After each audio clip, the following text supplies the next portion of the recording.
And you've made it! I hope you like all the... Come on, man, focus. Oh my god, this is happening. All the signs are here and they point out to a Horde and Alliance merger. Third faction maybe? Is Sylvanas actually saving us all? And where are Tyrande and Malfurion in all this? Lots of questions and plenty to reveal, so you know it's about that time to grab the snack, grab the drink and watch on cooldown till the end. Your weekly WoW News show.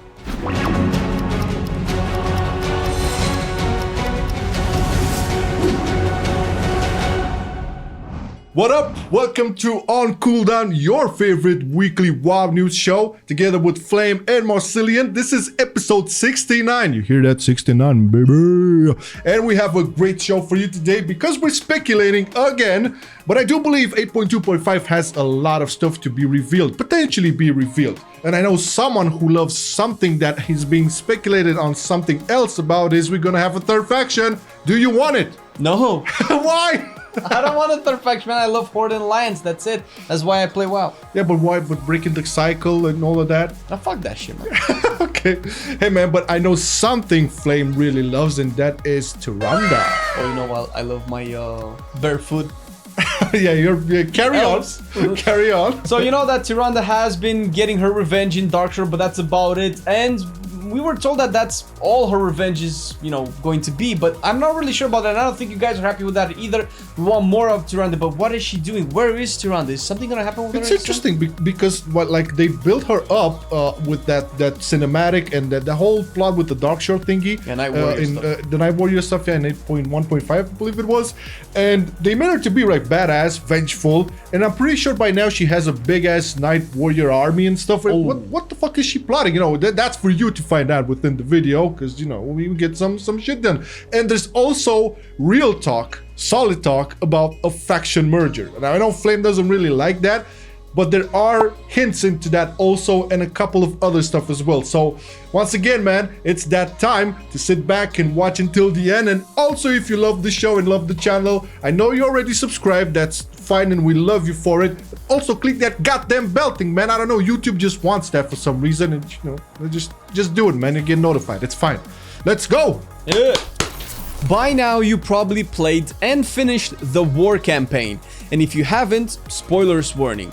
No, really, big spoilers, and honestly, if you haven't played it by now, then what are you doing here? The part of the cinematic we will be taking a look at is the Sylvanas bit, more specifically the Mak'gora fight, which, if you remember, seems similar to the one in the Warcraft movie, which admittedly isn't canon, but the purpose in the two is similar. In the movie, Durotan sees the evil and honorless Gul'dan for what he is and wants to expose him to the people. I didn't personally feel like Durotan knew he was going to die as opposed to Saurfang. I honestly thought he meant to win. Regardless, when faced with honor-bound strength in battle, Gul'dan found himself lacking.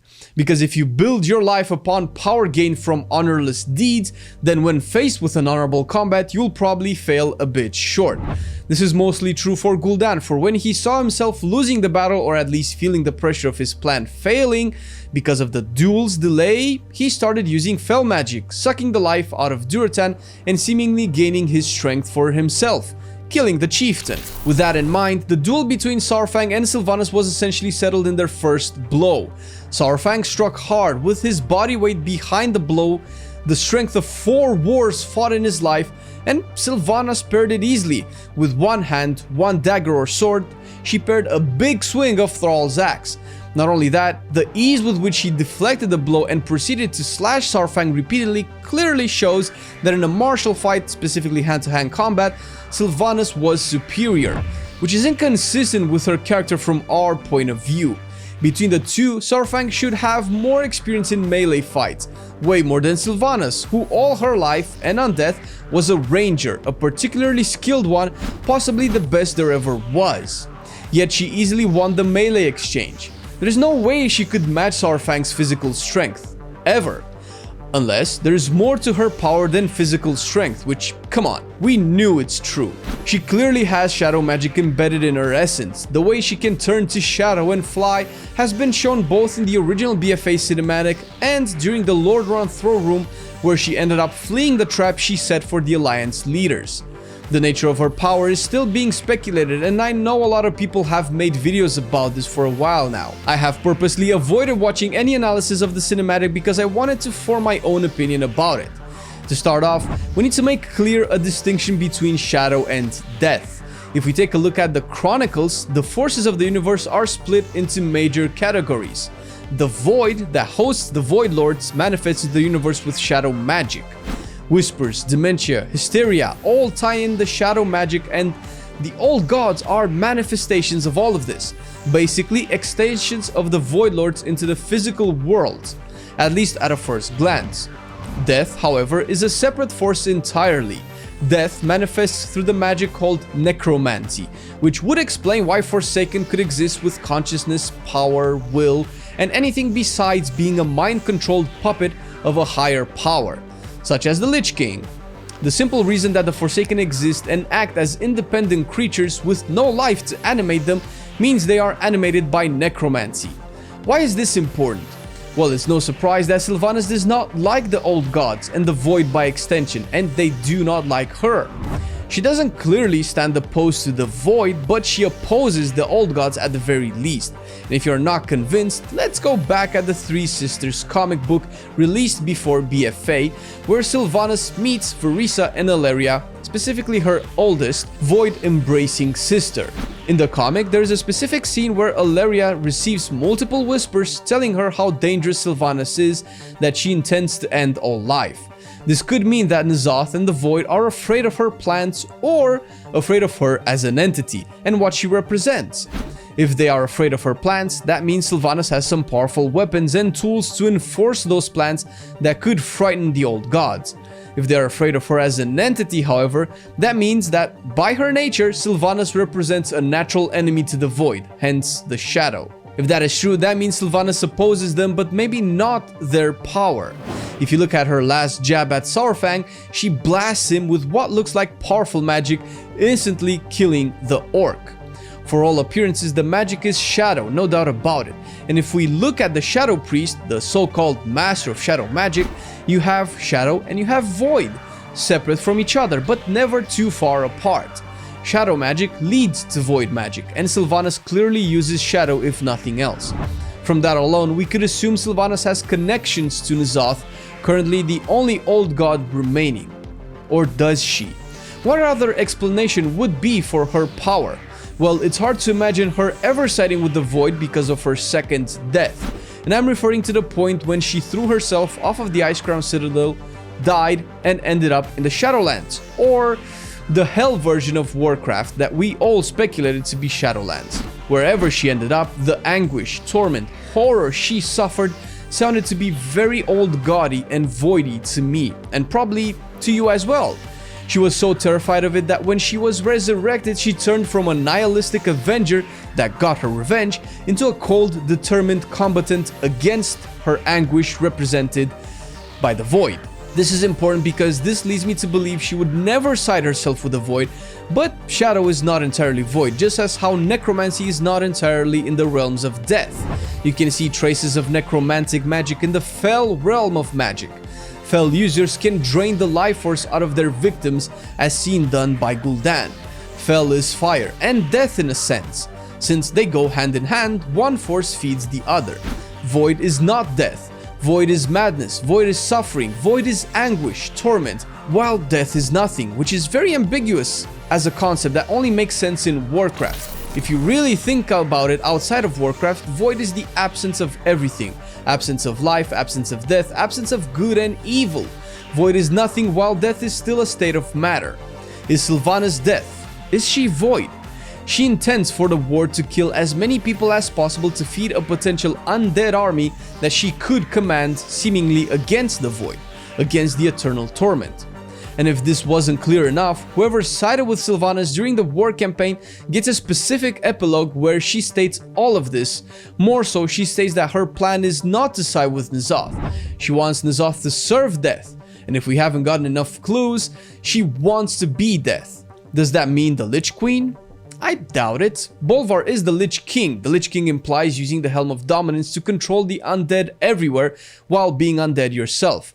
Sylvanas wants to go somewhere beyond that, and Bolvar has shown his displeasure with Sylvanas before, meaning they are not in cahoots. What do you think? Is Sylvanas the next Illidan in that she understands the real threat we face and is the only one willing to do what it takes to fight it? Or does she want to become the ruler of death, so strong that not even the old gods in the void can oppose her? Or both? In the comments, yo! And in today's comment of the day, we have Nick Acosta, with the glooming possibility for patch 8.2.5 to be the last one for BFA, he said. Yes. Yes. Let BFA end so I can solo all the Legion raids. The staggering number of likes on this young man's comments indicate clearly that the majority of WoW players want new expansions only so they can have the possibility to raid older ones. Go and raid them while they're hot, you lazy bastards. Come on, man, let's do that Hellfire Citadel for my transmog. Alright, now what could be the big reveal when we put all the pieces together? Well, there are a couple of them. So, first of all, we have to look at a couple of key moments within the Reckoning cinematic to understand what potentially will happen in the future. There was a lot of speculation in regards to the factions being allowed to work together, and this not only at a lore and cinematic level, but also to a gameplay level, like you as a horde having the option to play together with an alliance buddy for the greater good.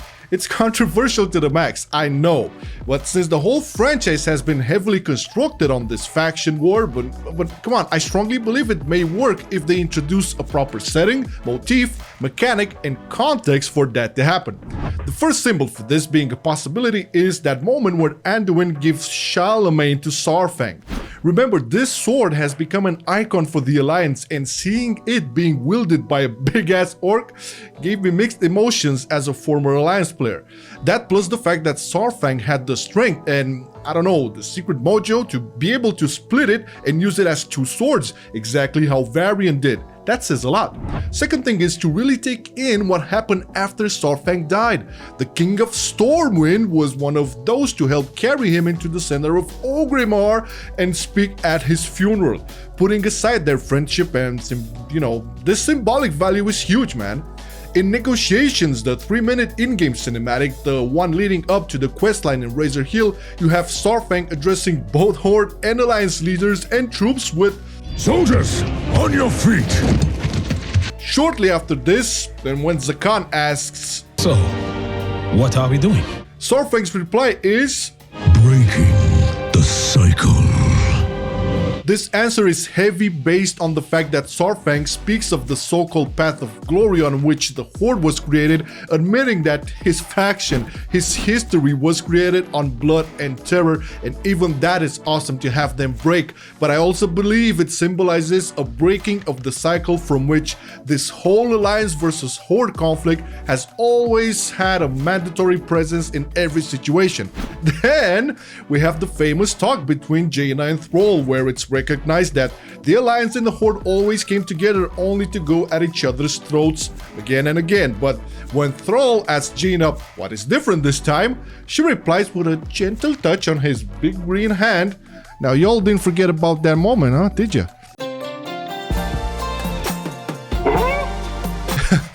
Anyway, she says we are different.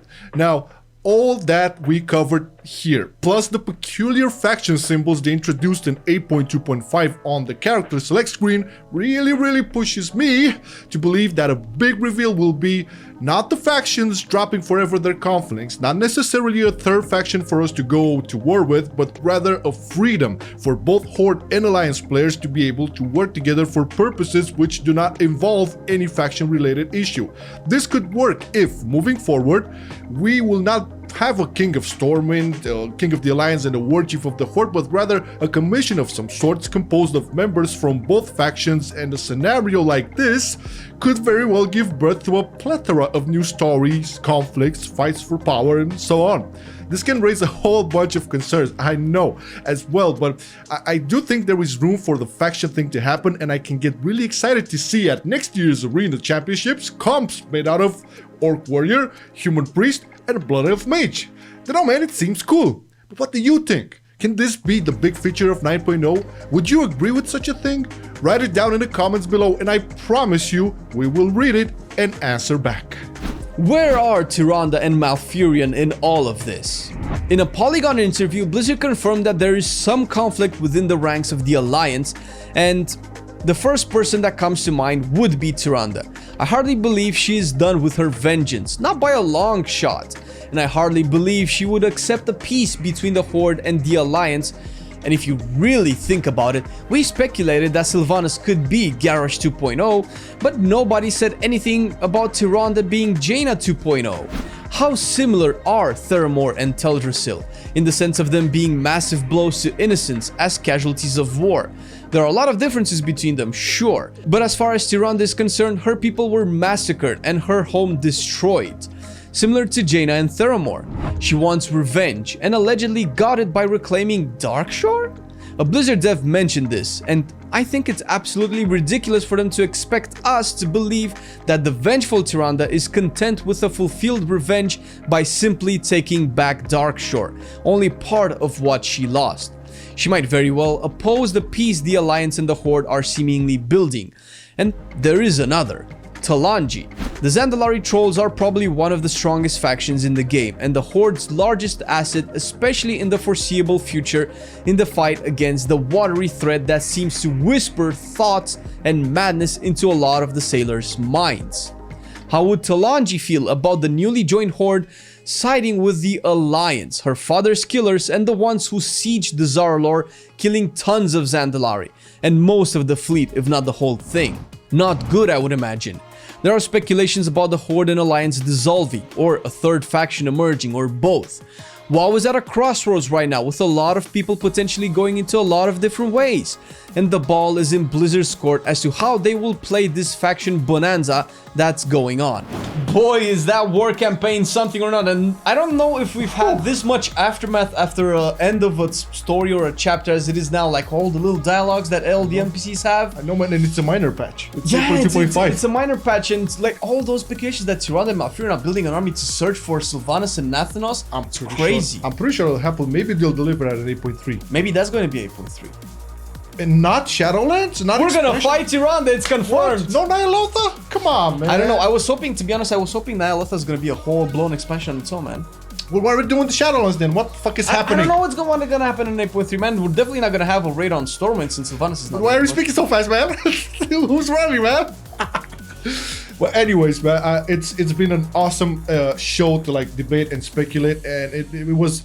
I missed this shit, man. They finally gave us some solid ground to work with here. And, you know, I'm pretty convinced that something will definitely happen with the factions. There's no denying. I mean, there has to be. There's too many signs in regards to this. I mean, even looking at the whole why would you need, like, how bad of a brain could you have to not remember, like, your character, which faction is he? Like, I'm referring to that feature. Yeah, that has to point out to something bigger that it will come in the future. I'm sure of it. Plus the whole symbolistic with the cinematics and everything that was built up with BFA. And I know Frasiabi said something at some point regarding BFA. I have to look a bit back to see exactly what was the phrase, but he did say that at the end of the expansion, you will get to understand this whole World of Warcraft game a bit differently. Kind of implying changes with the faction and how everything will work. And speaking of the factions, do you know there's a little cutscene at the end of the Alliance war campaign where you get to see Jaina, Kalia, Menethil, and Derek talk a little bit I think I saw something. And it's very strongly hinted that they're pushing Kalia to lead the Forsaken because the Forsaken need... She said that she's not a leader, but they need hope, and she represents hope, at least in disjointed sides of Forsaken and living members of the Alliance mostly. Yeah, because the Forsaken have once again been left off. I mean, Sylvanas just, see you, baby. And they're without a not faction leader, like a group leader once again. Representative, yeah. No, but I know Lillian Voss was also in that race for president of the Forsaken. Lillian Voss is probably one of my favorite Forsaken, right behind Nathanos. So I really like her, but I think Kalia is too strong of a lore character to not make a bigger difference. Well, there's too little of her within the patch right now. I'm pretty sure they made all the model and stuff for big things to happen.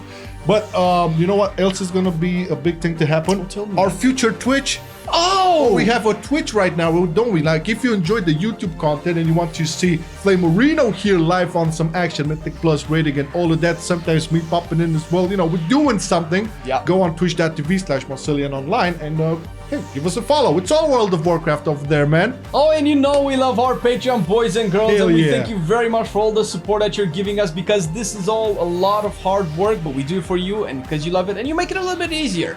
We thank you very much, and if you're interested in knowing more about our Patreon platform and what goodies we have in store, check the details down below the video. And with that, thank you so much for watching the video. We're gonna see you really soon, like this Sunday, with a brand new guide. Have a great weekend, y'all. Peace out. Take care. Later. You are